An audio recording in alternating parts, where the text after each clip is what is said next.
Hi everybody, it's Sonia McDonald here, and thought I'd jump onto a live today to talk about what are the leadership skills needed for 2030. And there's so many great leadership skills that we can choose from, and the key to leadership skills that we can start developing now for the next 5 years is to choose the skills that really resonate to you and the ones that you want to focus on. There's a couple that I think are really pertinent. I thought I'd jump on because we're doing so much research and work around this space, around what are the leadership skills needed today for 2030. And I'm also going to share a little bit about the awesome and exciting work that we're doing at Leadership HQ. So, how excited are you? Please comment what you think are the leadership skills needed for 2030. I definitely am thinking adaptability and resilience because I'm in Brisbane at the moment here in Australia, and we are about to encounter a cyclone. And I'm seeing all the images and media happening, videos around the impending cyclone. So we're all taking a deep breath. So if you are in southeast Queensland or northern New South Wales, please stay safe. And it's about community as well. So I'm going to talk about that. Okay, number one, and this always comes up, is emotional intelligence. The thing is with EQ is that you can learn it. You can absolutely learn how to be more self-aware, how to focus on relationship management, resilience. Mindfulness is such a great tool to learn around EQ. Anything that you can learn around how to become more self-aware, I think is really important. I mentioned in my book, I published a book several years ago called Leadership Attitude. I do talk about EQ and I do talk about social intelligence in that book. We've got a great social intelligence assessment. So if you're interested in learning more about that, please reach out to us. And we've also got some great EQ assessments and tools as well. You can learn EQ. So start learning EQ.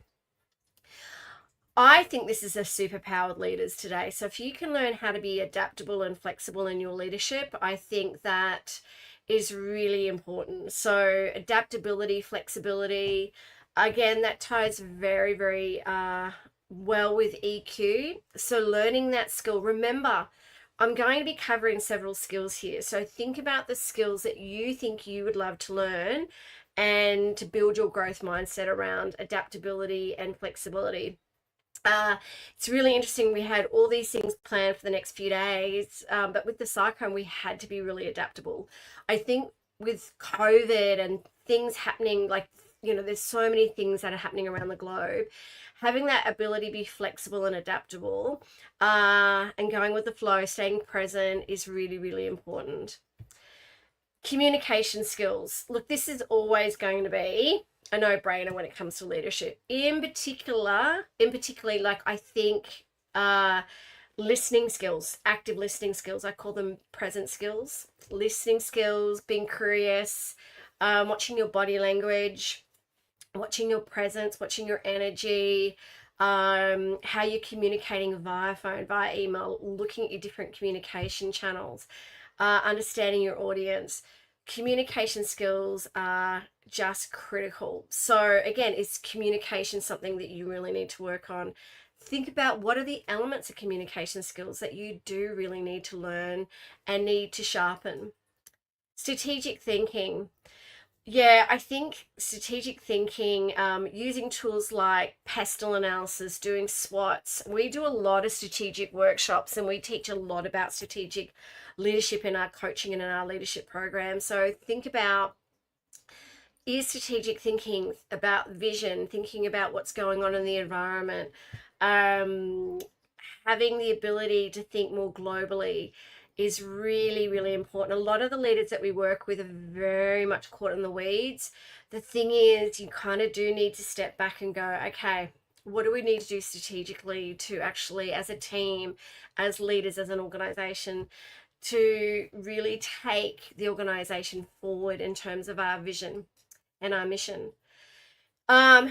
Inclusivity and diversity awareness is so important. If you can really get involved in understanding any sort of skills and training in this space, in particular like cultural intelligence, getting involved with DEI initiatives, unconscious bias training, understanding what being inclusive is about, understanding what diversity means.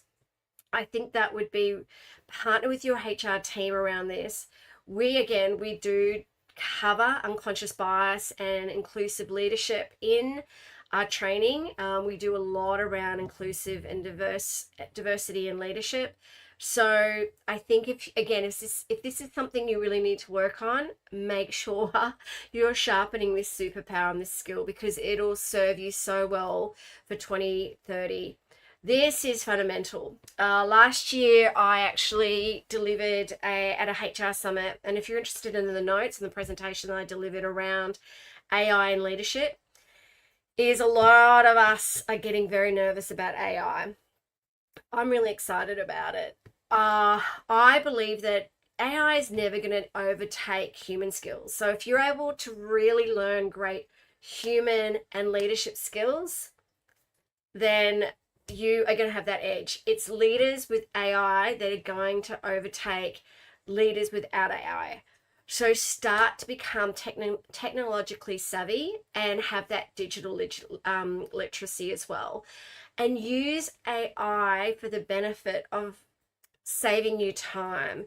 So if you're able to use platforms like ChatGPT to help with processing or admin things, that will also help you save time, where you can go, hang on, this has saved me a lot of admin time today, an hour's admin time today. Use that time that you've saved using AI to do the human stuff. So leadership by walking around, or checking in with your team, or calling or connecting with people. So see how you can use AI and any sort of technological tools or anything that you can do digitally to actually make you a better leader. Resilience and mental toughness. Now, I'm a big one around this. This is why I'm so passionate about courage, resilience, neuroscience. Gosh, get my book First Comes Courage. I talk about the courage compass and how resilience plays into that. Look at some of the stuff that Mel Robbins does. Read the Resilience Project, the 5-second rule. Resilience, you can build this. Do things. Your brain grows when you decide and make the choice to do things that you're scared of, and that you have the courage to move through that and do it. You actually grow your brain. So it's about those things. Like, courage isn't the absence of fear, it's the mastery of fear.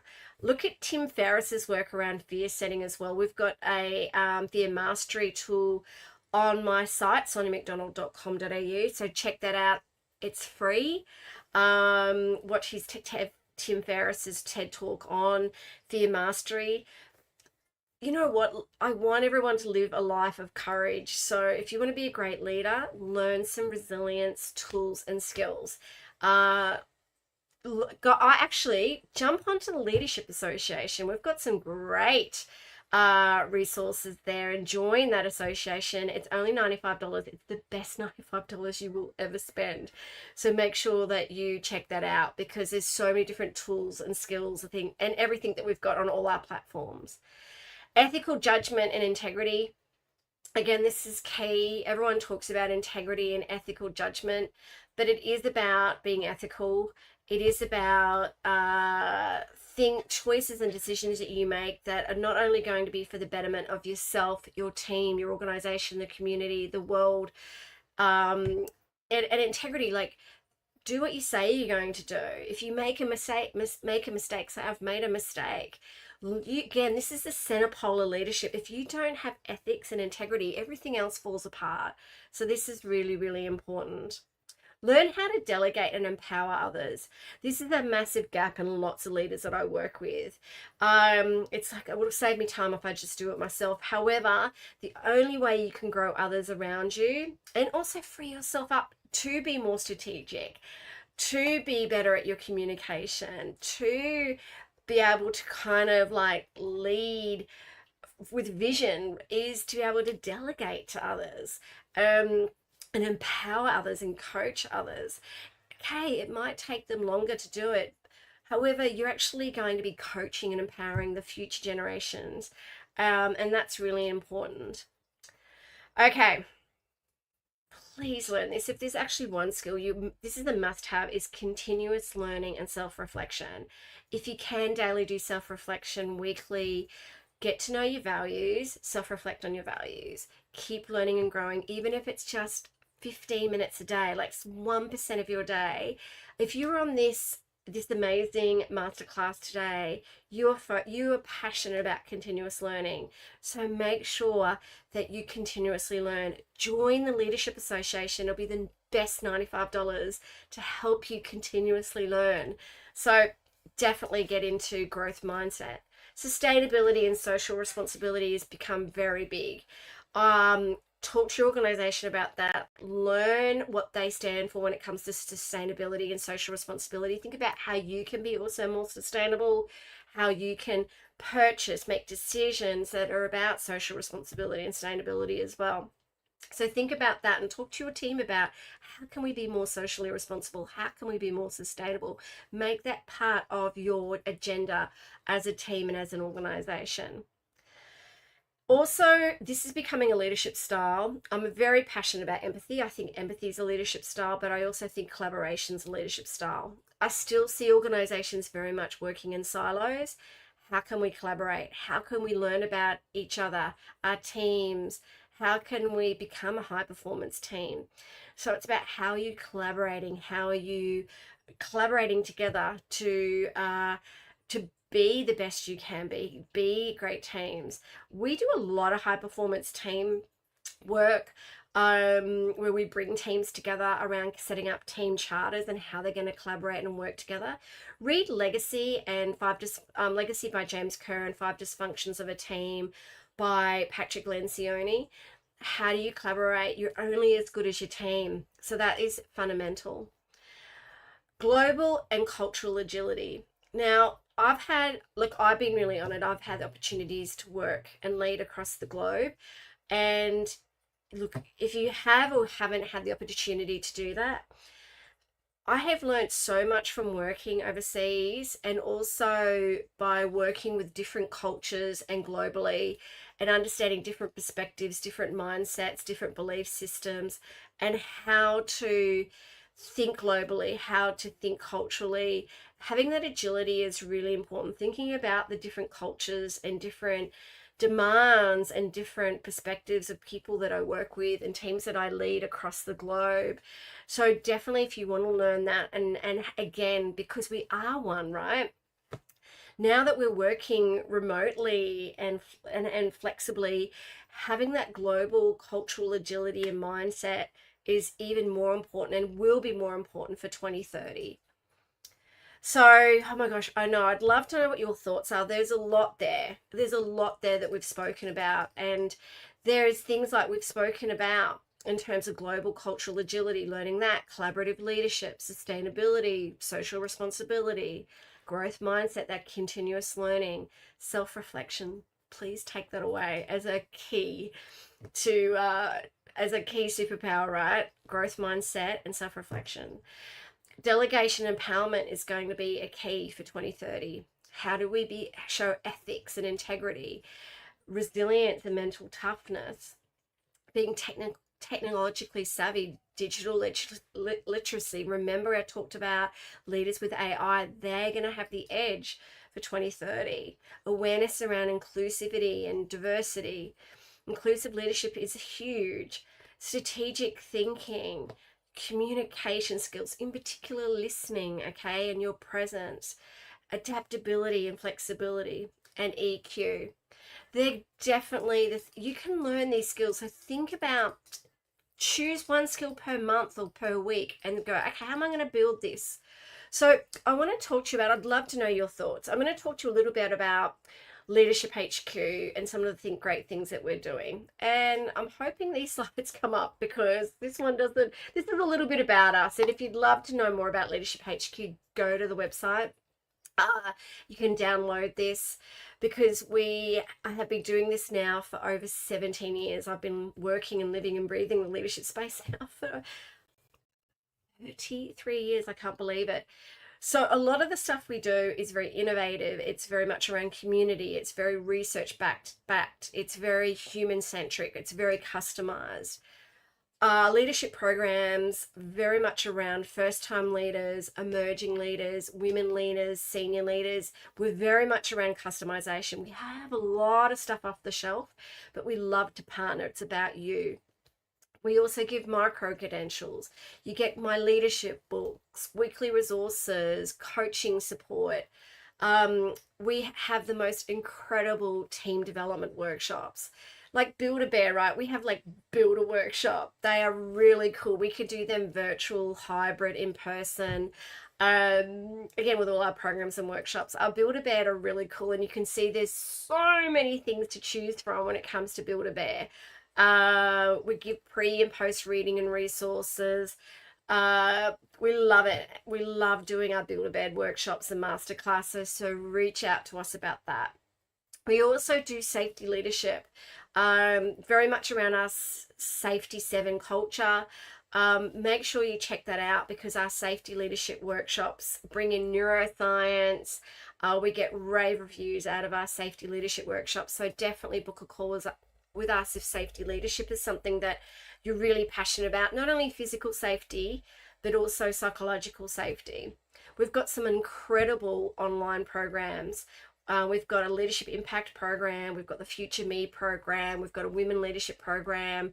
We can do them self-paced. We can do them with group coaching, one-on-one coaching, and also bespoke. So we white label them a lot for our organizations. Our leadership certification is super cool.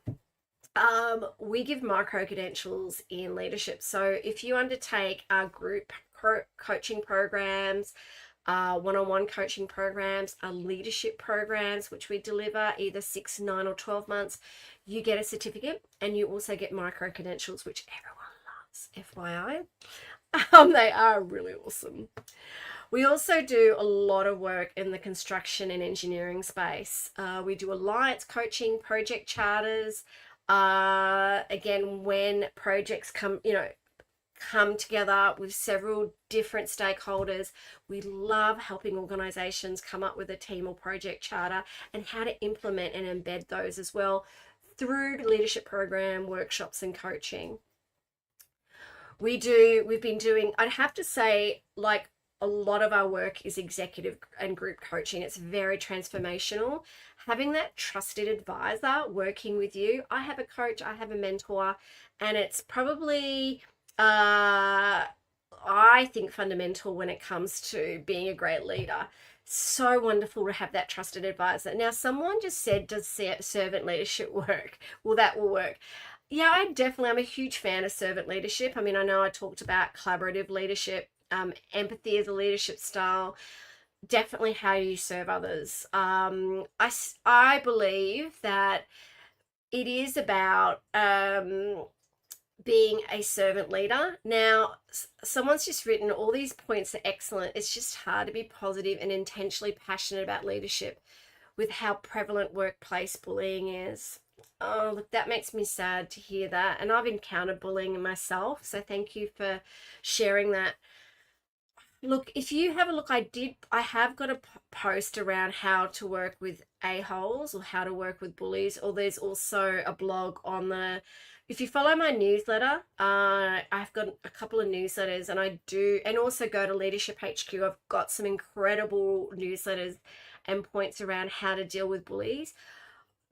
I always think about bullies, and I always think, look, it's not about, I walk past the behavior I wouldn't accept. It's more around, I'm very focused on the change that I want to see and be. So it's around, look, I can't control a bully, but I can actually control how I respond to them, setting boundaries, taking lots and lots of notes, speaking to human resources. There's always things that you can do to manage it. Look, if it becomes, I believe, impacting your mental well-being, sometimes you just have to walk away from it. Laughing at bullies, like, not obviously laughing at them, but kind of laughing within yourself, going, gosh, like, I wonder why they're behaving like that. There's some great books like working with psychopaths, working with narcissists, dealing with idiots, like understanding that everyone's got different personalities and different styles. Again, it's not about accepting it. It's more around, or, like going, okay, like it's more around how do I be the change I want to see? And also, bullies will eventually get found out, but make sure you're taking lots and lots of notes, you're reporting it. You're also talking to people around you from a not a gossiping perspective, but just getting support from people. Look, I hope that helps you because it is quite prevalent, workplace bullying. And this is why the psychosocial legislation is really, really important as well. So make sure you check that out. We do a lot of work around psychological safety. If there's anything we can do to help you if you are dealing with bullying, or you want to learn about leadership so you can be the best leader and human you can be, please reach out to the team at the Leadership Association or at Leadership HQ. Hopefully those tips have helped you. Remember around your legacy, be the best that you can be, and just kind of imagine yourself with the armor. And if anyone's trying to dent that armor, you know what? You're just making me stronger. So just think of the armor around you and remember that the dents are just building your courage muscle. When someone tries to pull me down or is a bully towards me, I go, you're just building my courage muscle. So thank you. Hopefully that helps with that comment there. And this is something around our coaching framework as well, because we are about helping with self-awareness, with mindset, with goals, leading with courage. These are the things that we're really passionate about. We do a lot of work with leadership teams, in particular executive teams. This program and workshop, the leadership team, is amazing. So make sure you check that out around how we work with teams to help them become high performance teams. We also do a lot of work around cultural transformation, helping organizations understand where their current culture is, and also how to embed a new culture, to think about, is their vision, values, and mission aligned to their strategy? How do we build cultural change? And I agree. Yeah, it does. There needs to be a huge change in the workplace around acceptance of bullying behavior. I do agree with that. I've worked with lots of organizations that are really great with that, and I have worked with some that don't actually deal with it because I don't know why. They don't know how to. They're too scared of impact. Or there's particular people that are koalas, that they're protected species. Remember, with life, there's always a choice. You have a choice around your life. You have a choice around your behavior. You can always choose to accept, remove yourself, or deal with it, right? Or be the change you want to see. But if you need any help, please let us know. This is why cultural transformation is really important, because when we come up with values with organizations, what are the behaviors that are linked to those values? And they're really important as leaders, as executives. We work with them to go, you know what? These are the non-negotiables. If you value kindness and courage, for example, or integrity, if you've got leaders or people that aren't aligned to those values and behaviors, deal with it. If they're not acting with kindness or if they're not acting with integrity, what are you going to do about it? How are you going to actually call it out if it isn't aligned? So this is why making sure that leadership and behaviors are linked to the culture, and that's what we help organizations with. We run lots of different assessments and diagnostics, and we've got some free ones on the site, so make sure you check them out. We've got, as I mentioned, we've got a social emotional intelligence assessment. We love Gallup Strengths Finder. We have 360s, which can help with leaders when it comes to understanding where their strengths are and where their gaps are. We do a neuroscience tool as well, so make sure you check them out as well. We've worked with so many amazing organizations. All these organizations we've worked with have been such an honor to work with. So if you'd love to know more about these organizations, we know that they are committed to great leadership. We've worked with them. So If you'd love to know more about how we can help you as a leader, your team or organization, please reach out to us. There's a couple of great case studies there that we've worked with U-Turn and Seymour White that happen to be two of our favorite organizations. They've been such an honor to work with, and we love seeing the impact and the long-term results and legacy we've left with them, and also the difference we've made to their leadership and their teams and their organizations. If you don't want to know more about what we do, please contact us at Leadership HQ. So go to leadershiphq.com.au or go to theleadershipassociation.com.au. We've been doing this now for decades, and we've helped thousands of leaders and teams, organizations around the globe. I hope those leadership skills for 2030 were useful for you.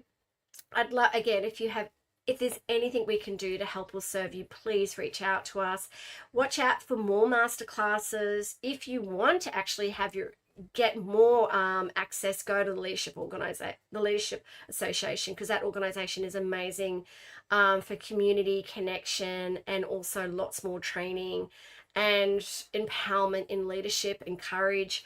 So thank you for watching today, and please stay safe and please stay kind and courageous as well. Thank you.